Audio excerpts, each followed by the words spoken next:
দেশের প্রধানমন্ত্রী সে তো বাংকারের মধ্যে ঢুকে গেছে, দেশ ছেড়ে পালানোর প্রস্তুতি নিয়ে নিয়েছে।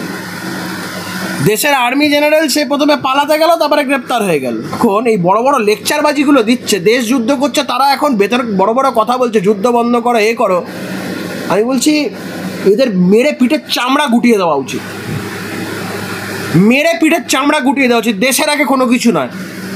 আমাদের দেশের বাইরে যেমন লড়তে হচ্ছে, এই আমাদের দেশের শত্রুগুলোর সাথেও লড়তে হবে। যারা দেশের ভেতরে থেকে দেশের খাবে, দেশের পড়বে, ভারতের বিরোধিতা করবে, আমি বলছি এদের উপরেও অপারেশন সিন্দুর চালাতে হবে, এবং সেটাকে ভারতবর্ষের আর্মি চালানোর দরকার নেই, ওটা আমাদের চালাতে হবে। সুমন হচ্ছে একটা সামাজিক ব্যাধির নাম,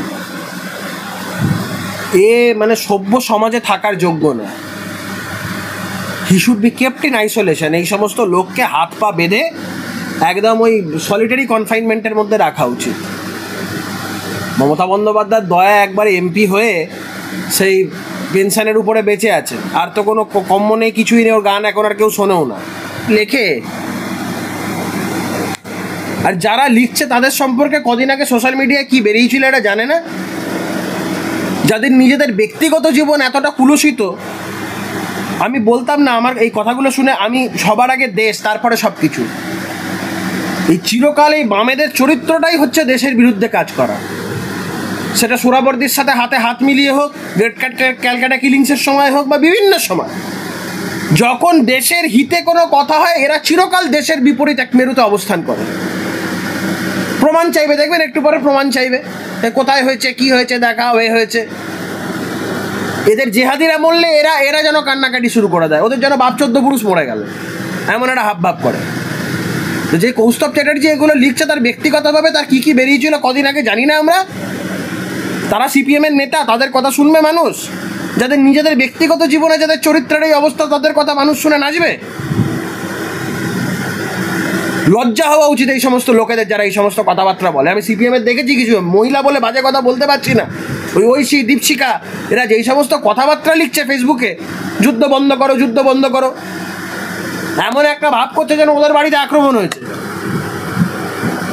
পহেলগামে যখন মহিলাগুলো যাদের স্বামী চলে গেল, যাদের স্বামীদের খুন করা হলো, তখন এদের কোনো বক্তব্য নেই।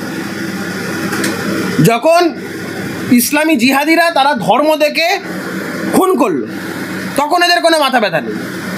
সিপিএম পার্টির বড় বড় আছে না কিছু নেতা, বড় বড় ভাব বাচ্চা, বা একদম বড় বড় শুধু ওস্তাদি মার্কা কথাবার্তা, শুধু শতরূপ ঘোষ, বিকাশ রঞ্জন ভট্টাচার্য, কৌস্তব চ্যাটার্জি, দীপশিকা, ঐশী, এদের প্র্যাকটিক্যালি এটা মানুষের পর্যায়ে পড়ে? এরা মানুষের পর্যায়ে পড়ে না। আর ব্যক্তিগত জীবনে এদের সবটাই হিপোক্রিসি। এবং ভারতীয় প্রধানমন্ত্রী শ্রী নরেন্দ্র মোদীজির নাম স্বর্ণাক্ষরে লেখা থাকবে। আমার ধারণা আজকের পর থেকে কোনো পৃথিবীর কোনো দেশের সাহস হবে না ভারতবর্ষের দিকে চোখ তুলে তাকানোর দিকে। বহু বড় বড় বিশেষজ্ঞরা একটা সময় বলেছিল যে ভারত যদি আক্রমণ করে চীন ছেড়ে দেবে না, অমুক দেশ ছেড়ে দেবে না। আজকে কেউ ভারতবর্ষের বিরুদ্ধে লড়াই করতে তারা সাহস পাচ্ছে না। এই ক্ষমতার আস্ফালন দেখানোর জন্য মন থেকে বলছি, নরেন্দ্র মোদীজির প্রতি ভারতবর্ষের প্রতিটা নাগরিক কৃতজ্ঞ। নরেন্দ্র মোদীজি যা করলেন তার জন্য ওনার নাম ইতিহাসে লেখা থাকবেন, চিরস্মরণীয় হয়ে থাকবেন। ভারতবাসী হিসাবে আমরা গর্ববোধ করি যে আমাদের দেশের প্রধানমন্ত্রীর নাম নরেন্দ্র মোদীজি। সে ওদের দেশের ব্যাপার, ওরা দেশের মধ্যে যা পারছে করুক। কিন্তু আমি আজকে ঘুম থেকে উঠে ভেবেছিলাম দেখবো পাকিস্তান নামক দেশটাই নেই, সেই ইচ্ছাটা পূরণ হলো না। কালকে যেভাবে হচ্ছিল, ইতিমধ্যেই বালুচিস্তান লিবারেশন আর্মি বা বালুচিস্তানে তারা স্বাধীনতার ডাক দিয়েছে। আমরা বালুচিস্তানের এই স্বাধীনতার ডাককে সম্পূর্ণভাবে মন প্রাণ থেকে সমর্থন করি।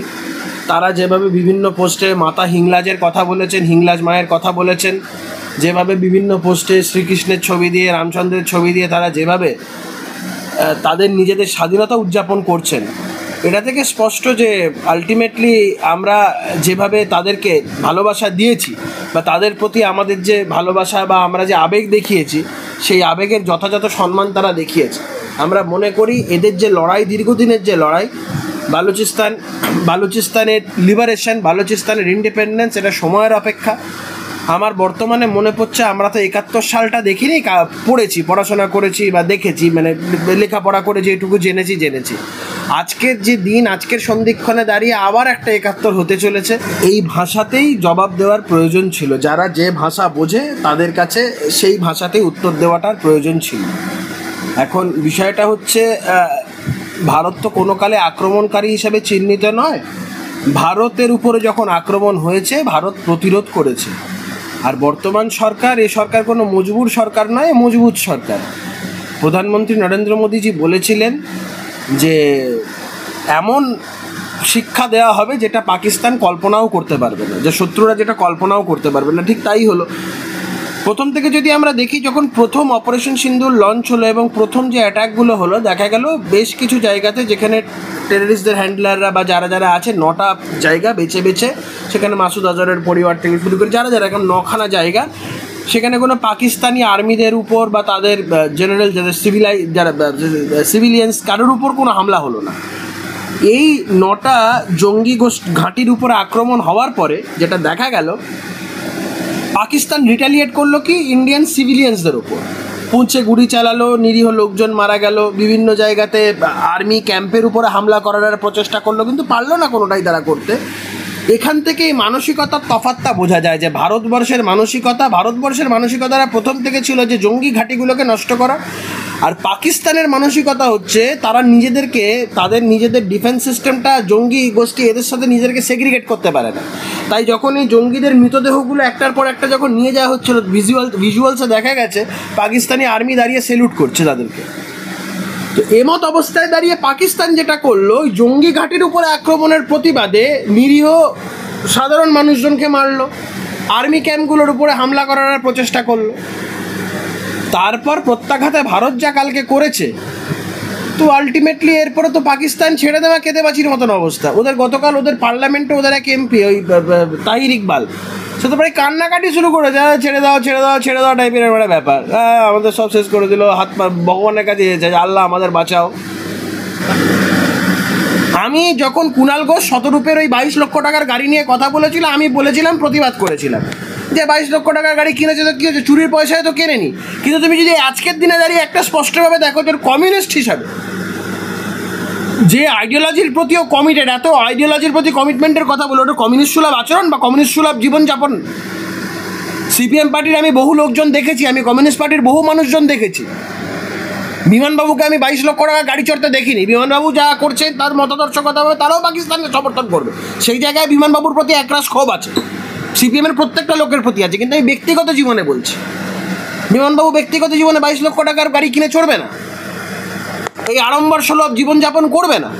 এটা তো কমিউনিস্ট সুলভ জীবনযাপন নয়। আমি যে বিচারধারা বা ভাবধারায় যে আমি চলি, এ বড় বড় কথা বলে না এরা যে আমরা শূন্য হতে পারি, আমাদের মতাদর্শ, আমাদের বিচারধারা, তো বিচারধারার সাথে নেই এরা। এটা বিচারধারার সাথে থাকা, যেভাবে লাইফ লিড করে এক একজন কমিউনিস্ট, তাদের এটা বিচারধারার সাথে চলা। আমরা রোজগার করি, আমাদের প্রফেশন আছে, রোজগার করি, সেখান থেকে যদি আমরা 22 লাখ কেন 40 লক্ষ টাকার গাড়ি চড়ি বা 50 লক্ষ টাকা গাড়ি চড়ি, কেউ কিছু বলবে না, রোজগারের পয়সায় করছি। কিন্তু বিভিন্ন লোক যারা সোকল্ড হোল টাইমার হয়ে, তাদের এত ল্যাভিশ লাইফ লিডিং কোথা থেকে আসে রে ভাই? তারা আজকে যখন এই বড় বড় লেকচারবাজিগুলো দিচ্ছে, দেশ যুদ্ধ করছে, তারা এখন ভেতর বড় বড় কথা বলছে, যুদ্ধ বন্ধ করো, এ করো। আমি বলছি এদের মেরে পিঠের চামড়া গুটিয়ে দেওয়া উচিত, মেরে পিঠের চামড়া গুটিয়ে দেওয়া উচিত। দেশের আগে কোনো কিছু নয়। আমাদের দেশের বাইরে যেমন লড়তে হচ্ছে, এই আমাদের দেশের শত্রুগুলোর সাথেও লড়তে হবে। যারা দেশের ভেতরে থেকে দেশের খাবে, দেশের পড়বে, ভারতের বিরোধিতা করবে, আমি বলছি এদের উপরেও অপারেশন সিন্দুর চালাতে হবে। এবং সেটাকে ভারতবর্ষের আর্মি চালানোর দরকার নেই, ওটা আমাদের চালাতে হবে। এরা যা শুরু করেছে সমস্ত সীমা অতিক্রান্ত হয়ে যাচ্ছে। যখন ভারতবর্ষ এত বড় একটা বিষয় নিয়ে পাকিস্তান আজকে প্রায় ছেড়ে দেমা কেঁদেবাচির মতন অবস্থা, আমি তো কুর্নিশ জানাবো ডক্টর নারায়ণ ব্যানার্জিকে। তিনি বামপন্থী হতে পারেন, কিন্তু যেভাবে দাঁড়িয়ে মোদিজির ভূয়সী প্রশংসা করেছেন, ইনি হচ্ছেন, যদি বলি দেশের ক্ষেত্রে যদি বলি, তিনি তার আইডিওলজি থাকতে পারে, কিন্তু দেশের প্রতি তিনি তার যে অবস্থান দেখিয়েছেন, কুর্নিশ জানাবো তাকে। আমি প্রত্যেক কটা, আমি এরকম সোশ্যাল মিডিয়াতে বহু এরকম সিপিএমের ছেলে মেয়ে দেখেছি, যারা আমাকে দিনে দুবেলা কেন 4 বেলা খিস্তিকামারি করে, গালাগাল। কিন্তু দেশের প্রশ্নে তারা আজকে দাঁড়িয়ে বলেছেন যা করেছে মোদিজি সেটা ভালো করেছে। বাম ফ্রন্টের বহু, ওই সিপিএম বলো অন্যান্য বাম দলের বহু লোকজন আমাদেরকে, বিজেপিকে, আমাকে, আমাদের দলের নেতাদের বহু গালাগাল করে। কিন্তু আমি দেখেছি সংখ্যাগরিষ্ঠ সংখ্যাগরিষ্ঠ সেই সমস্ত লোকজনেরাও আজকে দেশের ভূয়সী প্রশংসা করছে, দেশের এই যে ভূমিকা তার ভূয়সী প্রশংসা করছে।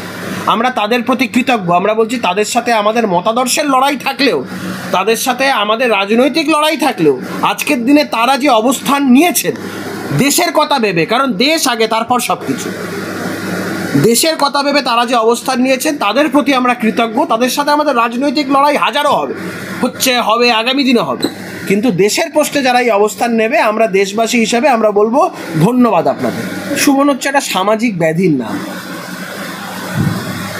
মানে সভ্য সমাজে থাকার যোগ্য না। He should be kept in isolation. এই সমস্ত লোককে হাত পা বেঁধে একদম ওই সলিটারি কনফাইনমেন্টের মধ্যে রাখা উচিত। মমতা বন্দ্যোপাধ্যায় দয়া একবার এমপি হয়ে সেই পেনশনের উপরে বেঁচে আছে, আর তো কোনো কম্য নেই, কিছুই নেই, ওর গান এখন আর কেউ শোনেও না। আমি ব্যক্তিগতভাবে কবির সুমনের যা আচার আচরণ, তার যা কথাবার্তা, এই সমস্ত লোককে মনে করি যে যদি দেশের যদি আইন কানুন যদি একটু কোনো সময় লুজ হয়ে যায় না, এই সমস্ত লোক কোনদিন রাস্তায় বেরোর লোকে পিটিয়ে মেরে দেয়। কারণ এরা হচ্ছে পাকিস্তানের যারা জঙ্গি বাহিনী বা পাকিস্তানের যারা লোকজন আছে এই সমস্ত করছে যারা, এদের থেকেও ক্ষতিকারক। কবির সুমনের মতন মানুষ হচ্ছে সমাজের প্রতি এদের কোনো অবদান নেই, কোনো কিচ্ছু নেই। চিরটা কাল এরা দেশের বিরুদ্ধে একটা অবস্থান নিয়ে চলেছে। তিনার এখন মনে পড়ছে যে পাখি মরছে, পশু মরছে, ওখানে পোকামাকড় মরছে, গাছপালা মরছে। একবারও একটা মুখ খুলেছেন যখন এই 26 জন হত্যা হলো? একবারও কোনো গান বেঁধেছিলেন ওই নিয়ে? যখন প্যান্ট খুলে দেখে হত্যা করা হয়েছিল তখন একবারও কোনো গান বেঁধেছিলেন যে এটা কেন হলো, এটা নিয়ে একটা গান লিখি? একবারও কোনো গান লিখেছিলেন যখন কলমা পড়তে না পারার কারণে লোকগুলোকে যখন খুন হতে হয়েছে এই নিয়ে কোনো গান লিখেছিলেন? তখন কিছু বলবে না। দিনের পর দিন ভারতবর্ষকে আক্রমণ করবে, ভারতবর্ষকে মারবে। আর আমি এই সমস্ত লোকজনকে বেজন্মা ছাড়া আর কিচ্ছু বলা যায় না, কমপ্লিট বেজন্মা।